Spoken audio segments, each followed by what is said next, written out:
Aujourd'hui, les big tech américaines sont omniprésentes dans nos vies. Que ce soit Maps pour trouver ton chemin, les applis de messagerie pour rester en contact avec tes potes, ou même la carte bancaire qui te sert à payer ton café, eh bien impossible d'y échapper, ou presque. Et ça pose bien sûr pas mal de questions niveau souveraineté numérique européenne, surtout depuis le retour de Donald Trump à la Maison-Blanche. À tel point que des grandes villes comme Copenhague, Aarhus ou encore Lyon ont carrément décidé d'abandonner Microsoft pour se diriger vers des logiciels open source. Alors, à Chat Europe, on a décidé de creuser.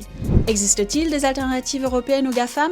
Sont-elles vraiment viables? Et est-ce que de base, le sujet inquiète les Européens? On a été sonder l'ambiance à Amsterdam et au Luxembourg. Nee, denk nicht am Punkt nicht so wirklich drüber nach. Brauche ich nicht das Leute drauf und dann lädt ich los. It bothers me a lot.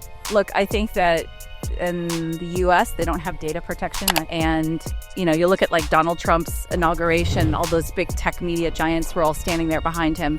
I just think it's really, really dangerous. Es ist schon nichts verstoppen, schon kein Staatsgeheimnis, dass es okay muss, dass ich die Verrede Donnie in Achse hört, aber ich mache mir da nicht allzu viele Gedanken drüber. Selon un sondage de mars dernier, près de 4 Français sur 10 se disent prêts à boycotter les plateformes américaines, mais ne le font pas, faute d'alternatives possibles.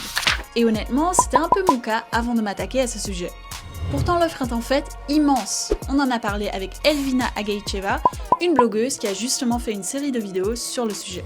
It's very easy to just automatically go for what's offered to you without really thinking about it. For example, when we buy an Android, there is automatically the Google Cloud storage, and then when we buy Apple, there's iCloud. So when I started my research, I found a lot of very good companies that provided the same, if not more, than their US counterparts. I found Reddit communities and I found websites like European Alternatives and Go European that had plenty of resources. You can really easily choose by category. You can look for software or an app that you already use and then find its European alternative.